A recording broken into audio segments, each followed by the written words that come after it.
always start packing in advance. And I'm not talking now days in advance. It could be as much as 24 hours in advance, but enough time so that you can actually plan out your packing and do it properly. It's when we do it last minute, when we have terrible packing situations happen. And trust me, I know, because I used to be the one who will pack in the middle of the night before an early morning flight, and you don't want to be that person. Starts by defining what kind of luggage you need. Are you going to travel with carry-on only, or are you going to also be needing check-in luggage? Well, there are 3 things you need to pay attention to. 1, what kind of weather are you traveling to at the destination you're going to?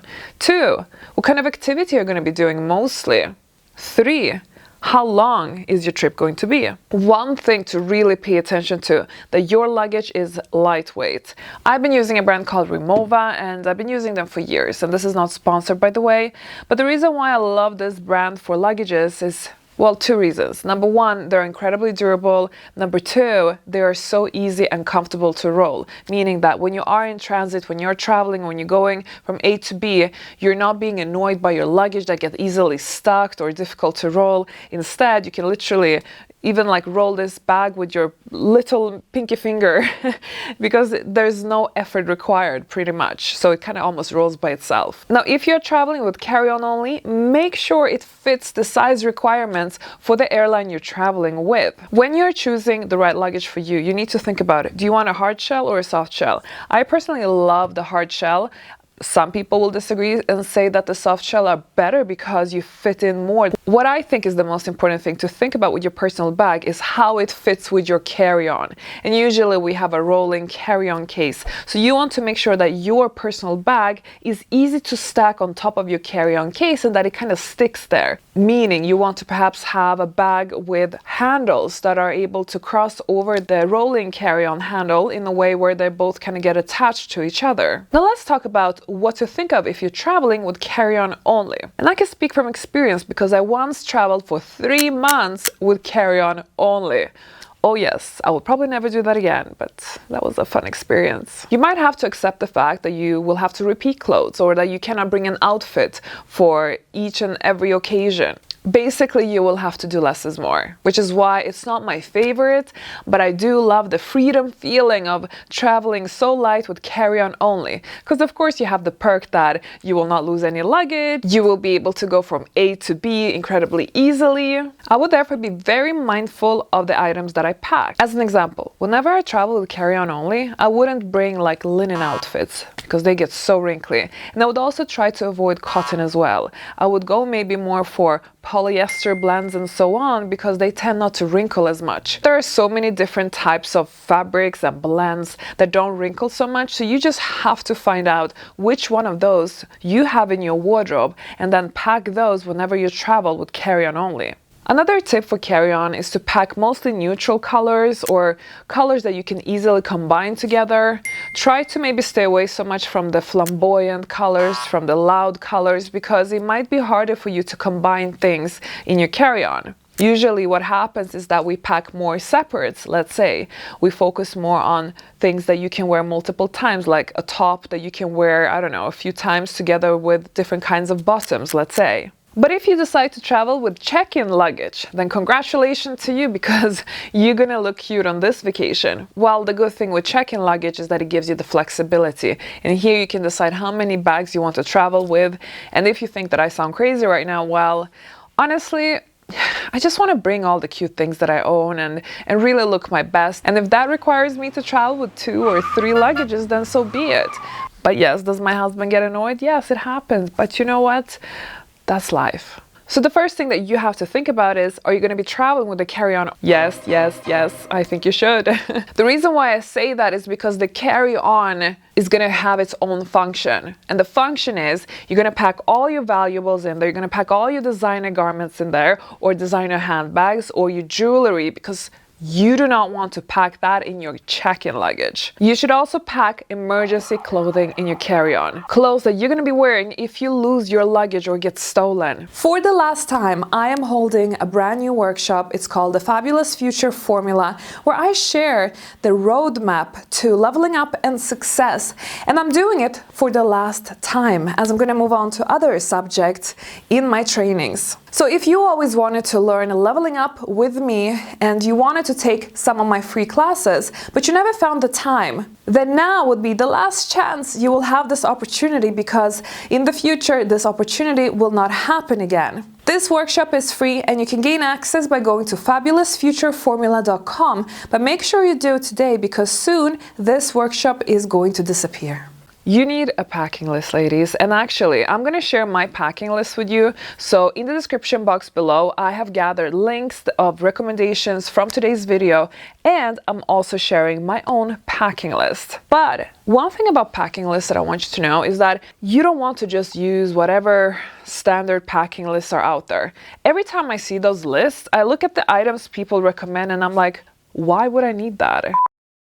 And this is it, ladies. You need to personalize your own packing lists. Yes, I'm saying lists. You will not need only one list. Depending on type of travel, where you're traveling, what kind of the year travel, etc., you will have different lists accordingly. When I have built my packing list, I, by the way, love to do them in my iPhone.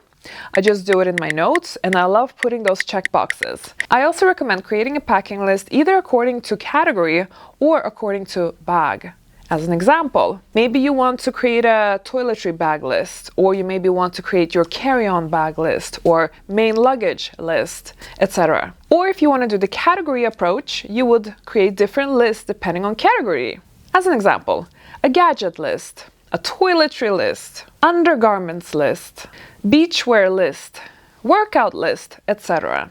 For every trip that you're going to be doing, you have to write out your entire trip, whether that is the itinerary or let's call it the activity sheet. Once you have done your activity sheet, you can also gather the amount of outfits that you will be needing and what kind of outfits. I will be needing approximately this many lunch outfits and I will be needing approximately this many dinner outfits. Now, based on my own poor organization skills, I've noticed that whenever I have started packing like in good time, in advance, giving myself enough time, then usually I'm able to really curate cute outfits. I'm able to pack down a bunch of different separates and then combine them perfectly well together. However, whenever I've been packing the night before in the middle of the night, stressing and panicking, I usually do this one thing that is super effective and saves me a lot of time, headache and stress. I only pack dresses. Meaning that the entire trip I will only wear dresses. This way I can save myself this headache of thinking what to combine, how. I just literally say, okay, I need 10 dresses, 1, 2, 3, 4, 5, blah, blah, done. I'm out. Ladies, know that you do not need matching shoes to every outfit. A clever packer is gonna have 1 or 2 or 3 maybe different types of shoes that you wear with all your outfits. I would therefore recommend nude pair of shoes. Shoes that fit perfectly well with your skin color, because the beauty of those shoes is that you can wear them with any outfit. Then of course, depending on the kind of travel, you need to bring shoes that fit different occasions. So let's say you need a pair of shoes for the evening. Let's say you need a pair of shoes for the daytime, or let's say you need a pair of shoes for whatever activity you might be doing, whether that is working out in the morning or if you're sightseeing or hiking or I don't know. But you will need special shoes for that. A little tip is to wear your bulkiest shoes, your heaviest shoes on the flight, if they're flat, of course. You don't want to travel in heels. And the same goes for handbags. You do not need to pack different handbags depending on outfit. All you need is to pack a handbag that is fairly neutral in color that you can really combine with most of your outfits. So you need a dinner bag, let's say, or an evening bag. You need a daytime bag. You need perhaps an occasion wear bag, depending on what kind of activity you do. Let's say you're going to the beach. Well, then you're going to be needing a beach bag. As ladies, we usually need at least 3 different bags. Some bags can be a little bit more versatile, so if you have a bag that you can wear both at daytime and nighttime because they're not too big in size, then that's definitely a keeper. Now, I believe everybody has their own strategy in terms of how they travel with toiletries. But one thing is for sure, do not bring the big ones. I usually just bring the bare minimum, like my moisturizer or perfume or something like that, and then I try and buy as much as possible on location. A simple moisturizer, face wash, and toothpaste does the job. Correct me if I'm wrong in the comments. What about the toiletry bag? And I can tell you that I've been looking for the perfect one for years.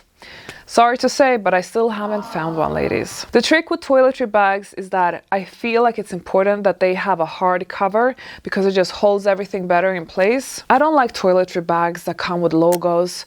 I just think that it ruins the experience. I also don't like all the cheap looking toiletry bags, and I think that's why I'm struggling so much in this department, why I still haven't found one. But most importantly, it's so hard to find the perfect toiletry bag because you need to have good overview in them. For me, the most important is that you have a toiletry bag with easy access and easy overview. PVC transparent bags can sometimes solve the issue, but the problem is that they get dirty so quickly and it looks pretty gross after a while. One thing that is important is that you separate your makeup from the rest of your toiletry stuff. It will just be better organized, neater, and nicer. But how do we actually pack our garments? Well, everybody has their own strategy of that too. My strategy used to be that I just throw everything in the luggage. But then the problem is that you have wrinkly garments, you might ruin your garments, and you just live life like a slob. But there are many different folding techniques that you can go out and research about. You have the KonMari technique, you have the regular folding technique, you have the army roll, and then you of course have the famous packing cubes. And packing cubes is actually something that I personally use. Everything that is small in size or like loose bits and bobs, I like to use packing cubes for. My packing cubes are always organized per category. As an example, I will have a packing cube for my undergarments or my socks or my this or my that. This way it will be much easier to find once I'm packing and of course unpacking. What about the laundry bag? So important, and not just one laundry bag. You need to get multiple every time you travel because you want to put your dirty laundry somewhere. You don't want to start mixing it with your clean. If you feel like they take up a little bit of space when you travel to your location, then use them as filling inside shoes or other bulky items. And actually, when we speak about packing shoes, you have to also have shoe bags for your shoes. Some people use plastic bags, but I believe that it's quite nice to just, keep all those shoe bags that you get when you buy more premium type of shoes. And place your shoes individually in each bag. If you separate your shoes, you will be able to better fit them in your luggage without having to take up too much space. I would also always try and find those little holes and empty spaces in the luggage because usually your individual shoe will be able to fit there, maybe somewhere on the side or a funky angle. Now what about your handbags? You always want to make sure that your handbags are filled with something soft. Maybe you put some dust bags inside your handbag just to prevent the squishing. If you have designer handbags, carry on only and make sure you do not squash a lot of items because it's going to damage your handbags. You always want to pack your designer handbags in surfaces that are not overpacked. If it is overpacked, you're going to squeeze them, the leather is going to be dented and everything. Not good. Now what about hats? So I do travel like this sometimes, and you can see I have a little hat box for my hat here. And yes, this takes up pretty much the entire luggage. And you can actually fill this box with all kinds of items like underwear, socks, you name it, clothing. But there are, of course, other ways how you can travel with hats. You can get one of those clips that you can just clip to your bag or whatever, and it literally carries your hat. My last tips, ladies, buy an Apple AirTag and tag your luggage to make sure it doesn't get lost. Always lock your luggage, ladies. Do not check in any bags that are unlocked. I've had many things stolen that way, so I know what I'm talking about. I repeat myself, never check in any valuables or gadgets, laptops, etc. Always pack a steamer, however, if you have space in your luggage. It's truly worth it. Even if you can have your clothes steamed in the hotel, this is a faster way of steaming your clothes, especially if you want to go out immediately after you land. And lastly, ladies, always pack laundry detergent because you just never know what can happen. You might have an accident, you might have to stay longer somewhere, or you just want to reuse something. Now in my next video, I'm actually going to share some styling tools that you must know if you want to be a well-dressed woman. All classy women know these tricks, so make sure you watch the next video so you don't miss out on those tips. I will see you in that video.